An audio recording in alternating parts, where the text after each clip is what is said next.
Today we're going to be talking about estate planning. What is estate planning?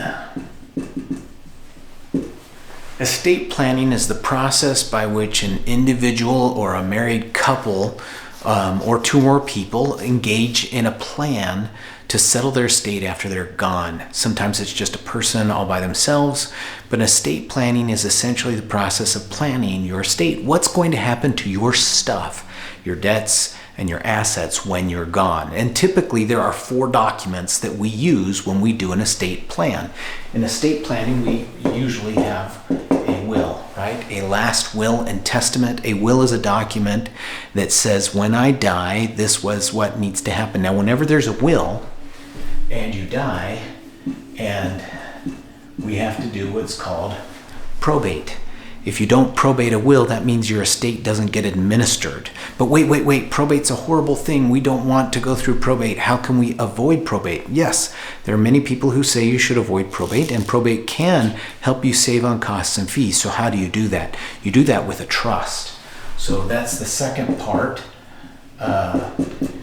that we use. Typically it's called a revocable living trust, is used for estate planning purposes. There are many different types of trusts. There are irrevocable trusts that you cannot revoke or undo. There are many different kinds of trusts, but we're just going to talk about a revocable living trust right now rather than like a domestic asset protection trust or some other type of trust. We're just going to talk about a revocable living trust. A revocable living trust is used in estate planning to administer your estate after you're gone without going through probate or without going through court. That is if nobody contests or nobody fights. There's no problems. If everything's been funded correctly, meaning that all of your assets have been put into the trust prior to your death.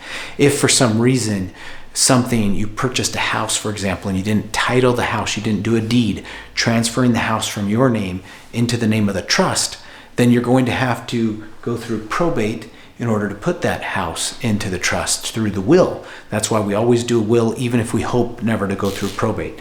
So we have a trust, we have a will. The third thing we do is we do a power of attorney. A power of attorney is a document that authorizes another person to sign their name as if they were you. It's a very powerful document. Typically, the powers of attorney we do for estate planning only authorize someone else to sign their name on your behalf when they are in a comatose or brain dead situation, when they're not able to actually function. That's what the power of attorney is typically used for. It's so someone else can pay your bills, so they can pay your debts, so they can transfer assets if necessary. They can do things while you're not in a mentally capable situation. So we call that a power of attorney. Power of attorney gives another person power to sign your name as if they were you while you're alive. Once you die, then the power of attorney is no longer effective. It's only used while you're alive, but incapacitated in an estate planning sense. The fourth document for estate planning is called a healthcare power of attorney. Power of attorney. A healthcare power of attorney is used, or a healthcare directive in the state of Utah, is a statutory document that allows someone else to make medical decisions on your behalf if you're unable to make those medical decisions for yourself. So they typically call it like the pull the plug type situation. I don't know if you remember, it's been probably 20 plus years since Terry Schiavo had their lawsuit down in Florida, where the parents wanted to keep Terry alive and the husband wanted to let Terry pass away from natural causes, and the hospital didn't know what to do, and they kept her alive for many years while a court battle ensued. We don't want court battles keeping somebody alive who's brain dead. If you are brain dead and you're never going to recover, then you probably want that plug pulled. Most people do, however. Most people don't want to be kept alive if it's only going to postpone the imminent death.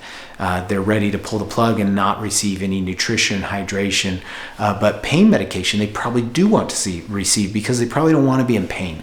That's what I've seen most of the time. But a healthcare declaration or a healthcare directive in the state of Utah, or healthcare power of attorney as they're known in other states, will allow someone else to make medical decisions on your behalf if you're unable to do so. Again, this is a life document. These two are what are called life documents, because they're for when you're alive, but you're incapacitated. You're not all there. You're incapacitated. These two are typically used for estate planning purposes after you are already gone.